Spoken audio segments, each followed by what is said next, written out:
መንግሥትከ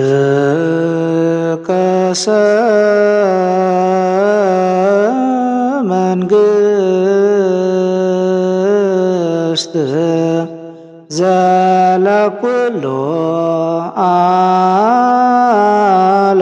ዓለም ወመኩናኒ ከኒለ ትውልደ ትውልድ። በስመ አብ ወወልድ ወመንፈስ ቅዱስ አሃዱ አምላክ አሜን። በክርስቶስ ክርስቲያን በወልድ ውሉዳን መንፈስ ቅዱስ መንፈሳውያን ዝተሰመዎም አይንተ እግዚአብሔር ካህናት አቦታተይ ለአካነ ምስጢር የሕዋት ዲያቆናት ፍቁራን ቅድስት ቤተ ክርስቲያን መዘምራን መዘምራትን ሓፈሻዊ ምእመናን አቦታት አዴታት አሕዋት አሓት ብናይ እግዚአብሔር ሰላምታ ከመይ ኣለኹም ከመይ ትህልው? አሜን። ፍጹም ሰላም ክርስቶስ ምስ ኩልና ህዝቢ እግዚአብሔር ይኹን። ቅዱስ እግዚአብሔር አምላኽና ብዓይኒ ምሕረቱ ጠሚቱ ክሳብ ዛሳዕፅያ ዘብፅሐና ይኽበር ይመስገን። ከምኡውን አማላድነት ናይ ኣዴና ቅድስተ ቅዱሳን ናይ ኩሎም ቅዱሳን እግዚአብሔር ተራርነት ኣይፈልየና። ከም ፈቐደ አምላኽ ሎሚ መዓንቲ ካልኣይ ክፋል ቀፂልና ወንጌል ማቴዎስ ምዕራፍ 2 ክንርኢና። ኣብ ዝሓለፈ ዝረኣናዮ መጽናዕቲ ወንጌል ማቴዎስ ምዕራፍ 1 ብዛዕባ ወለዶን ልደትን ክትገልጽ ርኢና ነርና። ካብቶም ዝተምሃርናዮም ድማ 10 ሕቶታት ኣዋፂና ኣቕሪብና ነርና። ሎሚ እውን ክትልሙድ መጽናዕታዊ ምዕራፍ 2 ክንርኢና። ኣብዛ ምዕራፍ እዚኣ ዝተዋፅኡን 10 ሕቶታት ኣለውና ሓቢርና ንከታተል። ቅድሚ ናብ ትምህርትና ምእታውና ናይ ዝሓለፈ ማእረምታ ክንገብር ግዴታና እዩ። ናብ መልስታትን ከብለኩም። ቁፅሪ 1 ወንጌል ማለት እንታይ ማለት እዩ ትብል ነራ። ወንጌል ማለት ብስራት ማለት እዩ። ብስራት መልሳ። ቁፅሪ 2 ወንጌል ማቴዎስ ብምንታይ ይመስል? ወንጌል ማቴዎስ ብሰብ ይመስል መልሳ ነራ። ስራሕ ናይ ማቴዎስ ቅድሚ ንጎይታ ምስ ዓቡ ዝነበረ እንታይ ነይሩ ዝብልካ ተቐባሊ ቀረፅ ነይሩ። ተቐባሊ ቀረፅ ማቴዎስ 1 ካብ ዳሽ እዩ ንዝብል ማቴዎስ 1 ካብ ቅዱሳን ሐዋርያት እዩ ማለት እዩ። ስለዚ ለ12 ሐዋርያት መልሳ። ቁጥሪ 5 መጽሓፍ ወንጌል ማቴዎስ ክንደይ ምዕራፋት ኣለዎ ንዝብል ዝበዝሐ ምዕራፋት ካብ 4 ወንጌላውያን ዝኾነ 28 ምዕራፋት ኣለዎ። ስለዚ 28 መልሳ። ቁጥሪ 6 ወንጌል ማቴዎስ ምዕራፍ 1 ብዛዕባ ዳሽን ይዛረብ ንዝብል ሱሪና ነርና። ብዛዕባ ወለዶን ልደትን ዝጅምር ማለት እዩ። ማቴዎስ ከም ዝረአናዮ ብዛዕባ ወለዶ ኢሉ እዩ ዝጅምር። ቁጥሪ 7 ኢየሱስ ማለት እንታይ ማለት እዩ? ኢየሱስ ማለት መድሓኒት ማለት እዩ፣ ፈውሲ ማለት እዩ። ስለዚ ሄንለን መልሲ እዮም ዝብል መልሲ ትኾን ማለት እዩ። ቁጥሪ 8 እንሆ ድግን ክፀንስ ወዶን ክትወልድ እያ ኢሉ ዝተነበየ ነቢ መን ይበሃል ዝብል ነቢ ኢሳይያስ እዩ መልሳ ማለት እዩ። ቁጥሪ 9 አማኑኤል ማለት አምላኽ ምሳና ማለት እዩ ዝብል እዚ ቅኑዕ መልሲ እዩ። ቁጥሪ 10 ንጻድቅ ዮሴፍ ብዛዕባ ማርያም ምጽናሳ ዝገለጸሉ መን ማቴዎስ እዩ ዝብል እዚ ጌጋ እዩ።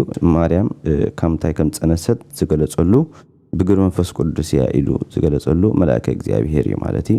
ሪና ነርና ምዕራፍ 1 ብዝኾነ መልሲ ማረምታ ከይተርፍ ንምባል እምበር ኩልኩም መሊስኩም ኢኹም ጸጋ በሊጽ ጸጋ ተዓደሉ። ካብ ዘቐፂልና ናብ ናይ ዕለት ትምህርትና ወንጌል ማቴዎስ ምዕራፍ 2 ክንርኢና። ገላፂ ምስጢር ክርስቶስ ምስጢርን ጥበቡን ይግለጸልና። ወንጌል ማቴዎስ ምዕራፍ 2 እዛ ምዕራፍ እዚኣ 3 ዓበይቲ ኣርእስቲ ክህልዋ ከሎ 23 ቁጥርታት ወይ ከዓ ፍቕዲ ኣለዋ። 3 ዓበይቲ ኣርእስታት ዝተባሃሉ ቀዳማይ ምምፃእ ሰብ ጥበብ፣ ካልኣይ ከዓ ስደት ናብ ግብፅን ቀትለት ህፃናትን፣ ሳልሳይ ካብ ግብፂ ናብ ናዝሬት መምላስ እዮም። እምበር ኣርእስትና ኢሎም መዓልቲ ትምህርትና ብዞም 3 ኣርእስታት ርኢና ኢና ትምህርትና ክንዓፁ ማለት እዩ። ሓፈሻዊ እዛ ምዕራፍ 2 ትሕዝቶኣ ሰብ ጥበብ ብምብራቕ ኮኸብ ርዮም ብኮኸብ እናተመርሑ ብሄሮስ ገይሮም ናብ ዝተወልደ ህፃን ንጉስ ኣይሁድ ኣትዮም ሰጊዶም ኣመሃ ኣቕሪቦም ናብ ዓዶም ከም ዝተመልሱን ኢየሱስ ብሰንኪ ሄሮስ ናብ ግብፂ ከም ዝተሰደን ተመሊሱ ድማ ናብ ናዝሬት ከም ዝተመልሰን እያ ትገልጽ። ብሕፅር ዝበለ ናብ ሙሉእ ትሕዝቶ ከብለኩም ቀዳማይ ኣርእስቲ ክንጅምር ኢና። ምምፃእ ሰብ ጥበብ እዩ ክኸውን። ፍቕዲ 1 2 እንድሕር ኢና ኢየሱስ ብዘመን ንጉስ ሄሮስ ኣብ ቤተልሔም ምድሪ ይሁዳ ምስ ተወልደ እነሆ ካብ ሃገር ምብራቕ ዝተላዓሉ ሰብ ጥበብ እቲ ዝተወልደ ንጉስ ኣይሁድ ኣበይ ኣሎ? ኮኸብ ብምብራቕ ርኢና እሞ ክንሰግደሉ መጻና እናበሉ ናብ ኢየሩሳሌም በጽሑ። ማቴዎስ ጎይታናን ኣምላኽና መድሓኒትናን ኢየሱስ ክርስቶስ ኣበይ ናይ ዘመንን ኣበይ ከም ዝተወልደን ገሊጹ ናብ ናይ ሰብ ጥበብ ጉዳይ ኣተወ። ብዘመን ንጉስ ሄሮስ ኣብ ቤተልሔም ምድሪ ይሁዳ ከም ዝተወልደ ገለጸ። ብዘመን ንጉስ ሄሮስ መበሊኡ ኣብቲ ሰዓቲ ዘመን ብንጉስ ይፍለጥ ይቁጸር ስለ ዝነበረ ኣብ ቤተልሔም ድማ ተወልደ። ልሔም ማለት ህብስቲ ማለት እዩ። ስለዚ ቤተልሔም ማለት ቤት ህብስት ወንካ ቤት እንጌራ ማለት እዩ። ቤት ናይ ወላይታ ኣምላኽ፣ ልሔም ድማ ናይ ጎይታና ኣምላኽና መድሕናን ኢየሱስ ክርስቶስ ምሳሌ እዩ። ማቴዎስ ካብዚ ቀፂሉ እንሆ ካብ ሃገር ምብራቕ ዝተለዓሉ ሰብ ጥበብ ኢሉ ይጅምር። ዝተለዓሉ ክብል ከሎ ገና ኣብ መብፅሖም ቤተልሔም ስለ ዘይበፅሑ ዝገልጽ ትምህርቲ እዩ። እምበኣር እዞም ሰብ ጥበብ እንብሎም መን እዮም? ክንደይ እዮም ከ? እንታይ ክገብሩ ከመፅኦም? ብኸመይ ከመፅኦም? ዝብሉ ሕቶታት ክነልዕል ንኽእል። እዞም ሰብ ጥበብ እንብሎም ሰብኣ ሰገል ዝተባሃሉ ንጎይታና ካብ ሃገረ ፋርስ መፅኦም ገጸ በረኸት ዘቕርብሉ እዮም። ሰብኣ ሰገል ማለት ሰብ ጥበብ ወይ ድማ ናይ ጥበብ ሰባት ማለት እዩ። ሰለስተ ነጋውስ ድማ እዩ። ከመይ ንዝብል መጽሓፍ ቅዱስ ሰብ ጥበብ ካብ መባል ሓሊፉ ክንደዮም ከም ዝኾኑ ኣይሕብርኒ። ኮይኑ ግን በቲ ዘቕርብዎ ሰለስተ ኣመሃ ክነረጋግጽ ንኽእል። ዝመፁ ምኽንያት እቲ ዝተወልደ ንጉስ ኣይሁድ ክሰግዱ እዮም። ብኸመይ መፅኦም ንዝብል ብኮኸብ ተመሪሖም ከም ዝመፁ መጽሓፍ ቅዱስ ይሕብረና። እምበኣር እዞም ሰብ ጥበብ ብኮኸብ ተመሪሖም መፅኦም ኣብ ኢየሩሳሌም ምስ በጽሑ ግን ናብ ንጉስ ሄሮስ ክሓቱ ኣላገሱ። ኮኸብ ዶ ይመርሖም ኣይነበረን? ንምንታይ ኣብ ኢየሩሳሌም ምስ በጽሑ ተሰወሮም ንዝብል ሕቶ መልሲ ኢልና ክንርኢ መርሱ እቲ ዝመርሖም ዝነበረ ኮኸብ ኣብ ሰባት ክበጽሑ ከለዉ ይስወሮም ነበረ። ተወሳኺ ፍልይ ዝበለ ምስጢር ኮኸብ ካብኣቶም ብምስዋሩ ንንጉስ ምሕታቶም ብሕፅር ዝበለ ብዛዕባ ምውላድ ኢየሱስ ንንጉስ ነጊሮም ማለት ኢየሩሳሌም ሙሉእ ምንጋር ማለት እዩ፣ ወይ ንኢየሩሳሌም ሙሉእ ከም ዘበስርዋ ማለት እዩ። ኣብዚ ኣገዳሲ ሕቶ ግን መምፅኦም ምኽንያት እዩ ዝብል ክኸውን፣ ምክንያቱ ቀንዲ ዕላማና ምውላድ ናይ ኢየሱስ ክርስቶስ እዩ። እዞም ሰብ ጥበብ ድማ ክሰግዱ እዮም መፅኦም። ካብ ሕቶኦም ድማ ፍልይ ዝበለ ምስጢር እዩ ወፂኡ። ዝተወልደ ክብሉ ከለዉ ፍጹም ሰብ ምዃኑ ክሰግድሉ ዝብል ድማ ፍጹም ኣምላኽ ምዃኑ ዘረድእ ሓሳባት ኣመሓላለፉ። ምክንያቱ ምውላድ ንወዲ ሰብ ናይ ኣምልኾ ስግደት ድማ ንኣምላኽ ስለ ዝግባእ። ሰብ ጥበብ ንንጉስ ሄሮስ ዝሓተትዎ ሕቶ እቲ ዝተወልደ ንጉስ ኣይሁድ ዝብል እዩ። ልዕል ኢሎም ዝተወልደ ኣምላኽ ኢሎም ተዝሓቱ ሰማይ ምድርን ዘይፀውርዎ ኣምላኽ ከመይ ኢሉ ካብ ሰብ ክውለድ ኢልኩም ሓቲትኩም በልዎም። ትሕት ኢሎም እውን ዝተወልደ ህፃን ተዝብሉ ኣብ ኢየሩሳሌም ኣብ መዓልቲ ክንደይ ህፃናት ዝውለዱ ብኸመይ ክንፈልጥ ንኽእል ዝብል መልሲ ምተዋሃቦም። ሕቶ ናይ ሰብኣት ጥበብ ግን ማእከላዊ ነበረ። ማእኸላይ ዝተወልደ ንጉስ ኣይሁድ ዝብል እዩ። ስለዚ ንምድራዊ ንጉስ ብዛዕባ ሰማያዊ ንጉስ ሓተትዎ። ሰማያዊ ንጉስ ኢየሱስ እዩ፣ ምድራዊ ንጉስ ድማ ሄሮስ እዩ። ሕቶ ሰብኣ ሰገድ ግን መልሲ ኣይረኸበን። ሄሮስ ንባዕሉ ክርስቶስ ኣበይ ከም ዝውለድ ስለ ዘይፈለጠ። ፍቕዲ 3 እንተርኢና ንጉስ ሄሮስ ነዚ ሰሚዑ ተሸበረ፣ ኩሎም ህዝቢ ኢየሩሳሌም ምስኡ ተሸበሩ ይብለና። እምበኣር ከምዚ ኣቐዲመ ዝበልክዎ ንጉስ ኢየሩሳሌም ዝተሸበረ ምውላድ ኢየሱስ ክርስቶስ ምስ ሰምዐ እዩ። ንጉስ ሄሮስ ሰንበደን ተረበሸን። ምክንያቱ እዞም ሰብኣ ሰገል ኣብ ማእኸል ገዛእቱን ከተማኡን መፅኦም ብዛዕባ ካልእ ንጉስ እዮም ዝሓትዎ ዘለዉ። ንጉስ ከሎ ኣብ ቅድሚኦም ካልእ ንጉስ እዮም ዝሓትዎ ዘለዉ። ከመይ ዘይርበሽ! እዚ ጥራይ ኣይኮነን። ንጉስ ሄሮስ ቀንዲ ዘሰንበዶ ምክንያት ከዋኽብቲ ዝእዘዝዎ ንጉስ ምዃኑ እዩ። ከምኡውን ስግደት ዝግብኦ ንጉስ ብምዃኑ እዚ ኣሰንበዶ። ስለዚ ማቴዎስ ወንጌላዊ ሰማያዊ ንጉስ ምስ ተወልደ ምድራዊ ንጉስ ተረበሸ ኢሉ ጸሓፈ። ሄሮስ ግን በዚ ኣይቀሰንን። ብዛዕባ እቲ ህፃን ዝተወልደ ንጉስ ከጻሪ ፍቕዲ 4 ውርድ ኢልና እንተርኢና ንኩሎም ሊቃነ ካህናት ናይቲ ህዝቢ መምሃራን ሕግን ኣኪቡ ክርስቶስ ኣበይ ዝውለድ ኢሉ ሓተቶም ይብለና። ሰብኣ ሰገድ ንጉስ ኢሎም ክሓትዎ ከለዉ ሄሮስ ድማ ክርስቶስ ኣበይ ከም ዝውለድ ኢሉ ሓተቶም። ምክንያቱ ትንቢት ዝተነግረሉ እቲ ዝመጽእ መሲሕ ክርስቶስ ምዃኑ ካብ ሕቶ ሰብ ጥበብ ስለ ዝተውዓለ ንኩሎም ሊቃነ ካህናት መምሃራን ሕግን ጸዊዑ ከም ዝሓተቶም ይነግረና። መልስናታቶም ድማ መጽሓፍቲ ትንቢት ኣጸቢቖም ስለ ዝፈጡ ካብ መጽሓፍቲ ነቢያት ጠቒሶም መለስሉ። ኣቲ ቤተልሔም ምድሪ ይሁዳ ንህዝቢ እስራኤል ዝጓስዮም ሽም ካባኺ ክወፅእ እዩ እሞ ካብ ሽማምንቲ ይሁዳ ኮቶ ኣይትነስን ኢኺ ዝብል ብነቢ ሚክያስ ዝተጻሓፈ ትንቢት ስለ ዘሎ ኣብ ቤተልሔም ናይ ይሁዳ እዩ በልዎ። ድሕሪ እዚ ሄሮስ ንሰብ ጥበብ ብሕቡእ ጸውዖም። ካብኣቶም ድማ ዘመን እቲ ዝተረኣዮም ኮኸብ ኣጸቢቑ ተረድአ። እምበኣር ንጉስ ሄሮስ ስርሑ ኩሉ ምስጢር ይገብሮ ነበረ። ማቴዎስ ነዚ ኸረዲ እዩ ብሕቡእ ጸውዖም ዝብለና። ኣብዚ ክነስተውዕሎ ዘለና ንጉስ ሄሮስ ክልተ ዓበይቲ ምስጢራት ተረድአ። ቀዳማይ ካብ ሊቃነ ካህናትን መምህራንን ክርስቶስ ኣብ ቤተልሔም ከም ዝውለድ፣ ካልኣይ ድማ ካብ ሰብ ጥበብ ዘመን እቲ ዝተረኣዮም ኮኸብ እዩ። ኣብ ታሕቲ ክንሪኦ ኢና ካብ 2 ዓመት ንታሕቲ ህፃናት ዝቐተለ ዘመን እቲ ዝተረኣዮም 2 ዓመት ከም ዝገበረ ካብ ሰብ ጥበብ ስለ ዝተረድእ እዩ። ስለዚ ንጉስ እዚ ኩሉ ምስ ኣረጋገፀ ናብ ቤተልሔም ሰደዶም። ፍቕዲ 8 እንተሪኢና ኬድኩም ብዛዕባ እቲ ህፃን ኣረጋጊፅኩም መርምሩ፣ ምስ ረኸብኩምዎ ኣነ ኸኣ መፂእ ክሰግደሉ ንገሩኒ በሎም። ይገርም እዩ። ብተንኮል ዝተመልአ ልቢ ሄሮስ ውሽጡ ክፍኣት መሊእዎ ከሎ ሰላማዊ ክመስል መፂእ ክሰደሉ ንገሩኒ በሎም። ልብን ኮላሊትን ዝምርምር ኣምላኽ ግን ናይ ልቡ ክፍኣት ስለ ዝፈልጥ ንሰብ ጥበብ ድሕሪ ንጎይታ ምርካቦም ናብ ሄሮስ ከይምለሱ ብሕልሚ መለኮታዊ መጠንቀቕታ ተዋህቦም። ካብዚ ብምቕፃል ንሳቶም ድማ ካብ ንጉስ ሰሚዖም ከዱ። እንሆ እቲ ብምብራቕ ዝረኣይዎ ኮኸብ ኣብ ልዕሊ እቲ ህፃን ዝነበራ ቦታ መፂኡ ክሳዕ ዝቐውም መርሖም። ነቲ ኮኸብ ምስ ረኣይዎ ብዙሕ ሓጎስ ተሓጐሱ። ናይዚ ኮኸብ ነገር ከምዚ ኣቐዲመ ዝነገርኩኹም ክኸዱ ከለዉ ይግለጾም፣ ኣብ ሰባት ክበፅሑ ከለዉ ድማ ይስወሮም ነበረ። ብዛዕባ እዚ ኮኸብ እዚ ዮሃንስ አፈወርቅ ከምዚ ኢሉ ይዛረብ። እዚ ኮኸብ እዚ ከምዞም እንሪኦም ልሙዳት ኮኸብ ኣይኮነን ኢሉ ይጅምር። ቀዳማይ መሪሕዎም ምምፅኡ፣ ካልኣይ ድማ ብለይትን ቀትርን እዩ ዝመርሖም ነይሩ። ብግዜ ፀሓይድ ከዓ ኮኸብ ኣይኮነን ወርሒ ኸማን ብርሃና ክተርኢ ኣይትኽእልን እያ። ሳልሳይ ድማ ኣብታ ጎይታ ዝተወለደላ ቤተልሔም ምስ በፅሐ ደው ምባሉ። ስለዚ ዮሃንስ አፈወርቅ ኣብ ድርሳኑ እዚ ኮኸብ እዚ ኣማናዊ ኮኸብ እምበር ከምቶም ልሙዳት ኮኸብ ኣይኮነን ኢሉ ይገልጾ። ናብቲ ቤት ምስ ኣተዉ ነቲ ህፃን ምስ ማርያም ረኸብዎ፣ ተደፊኦም ሰገድሉ፣ ናይ ኣምልኾ ስግዳን ሰገድሉ። ድሕሪ እዚ ሳጹኖም ከፊቶም ኣምሃ ኣቕረብሉ። እቲ ሒዞሞ ገጸ በረኸት ዝመፁ ትርጉሙ ዘለዎ ምስጢር ዝሓዘ ድማ እዩ። ፍቕዲ 11 እንተሪኢና ሳጹኖም ከፊቶም ከዓ ወርቅን ዕጣንን ከርቤን ገጸ በረከት ሃብዎ ይብለና። ወርቂ ንጉስ ዝወሃብ ኮይኑ ንሱ ንጉስ ምዃኑ ከረዱ፣ ዕጣን ከዓ ንካህን ዝወሃብ ምዃኑ፣ ንሱ ዘላለማዊ ካህን ምዃኑ፣ ከርቤ ንዝመተ ዝግበር ምዃኑ፣ ንሱ መይቱ ንሞት ከሸንፍ ከም ዝመፀ ዘረድእ ትርጉም ዝሓዘ እዩ።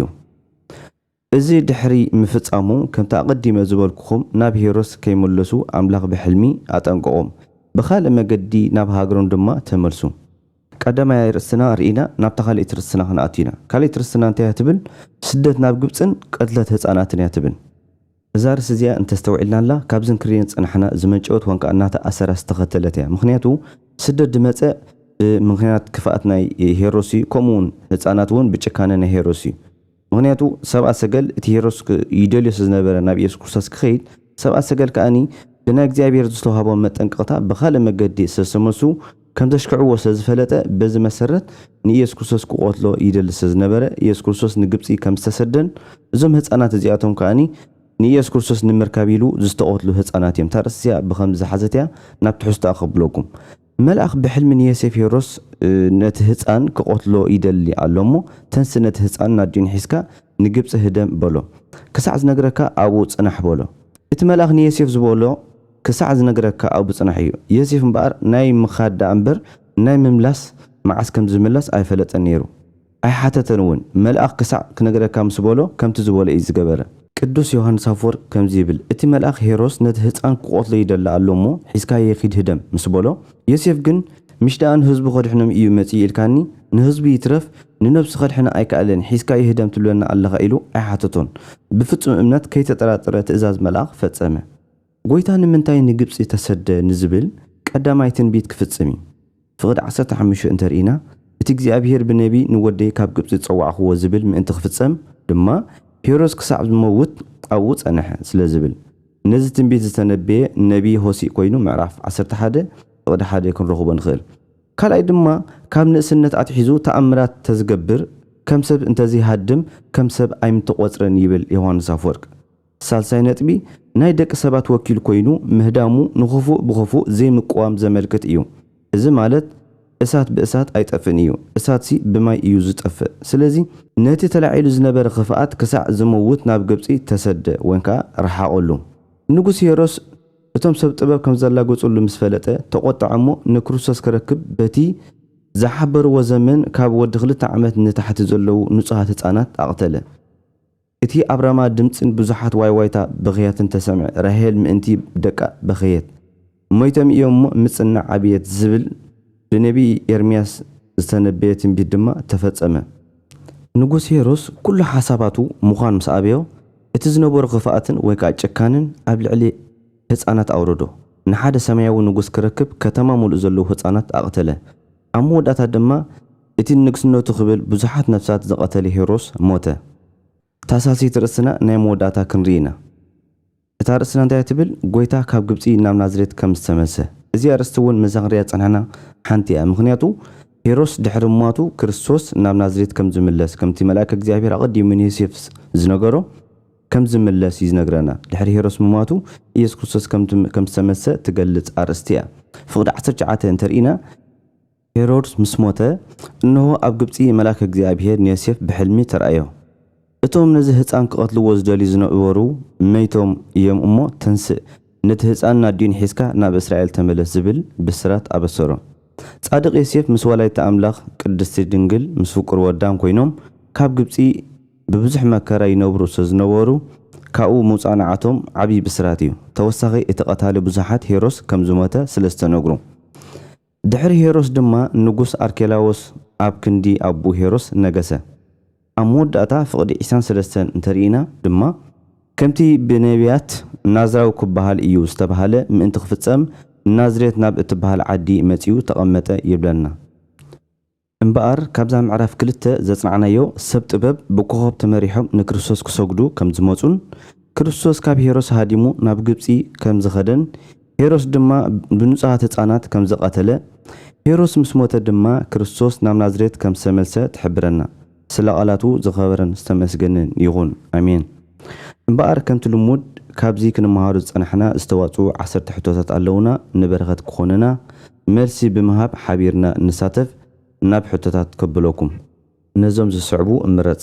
ቁጽሪ 1 ሄሮስ ንሰብ ጥበብ መርሚርኩም ምስ ኣረጋገጽኩም ኣነ መጽየ ዳሽ ንጎርኒ በሎም ሀ ክምርቆ ለ ከንግሶ ሀ ክሰግደሉ መ ክቐትሎ ቁጽሪ 2 ክርስቶስ ኣብ ቤተልሔም ምድሪ ይሁዳ ከም ዝውለድ ኣብ ትንቢተ ዳሽ ይርከብ ሀ ኤርምያስ ለ ሚልክያስ ሀ ሚክያስ መ ዘካርያስ ቁጥሪ 3 ቤተልሔም ማለት እንታይ ማለት እዩ ሀ ቤት ጸሎት ለ ቤት ህብስት ሐ ቤት መንግስት መ ቤት ትምህርት ቁጥሪ 4 ንጉስ ሄሮስ ካብ ዳሽ ነታሕቲ ኩሎም ህፃናት ኣቕተለ ሀ 1 ለ 2 ሐ 3 መ 4 ቁጥሪ 5 ስለ ደቃ በኸየት ኢሉ ብነቢ ኤርምያስ ዝተነግረላ መን እያ ሀ ሳራ ለ ልያ ሐ ራሄል መ ርብቃ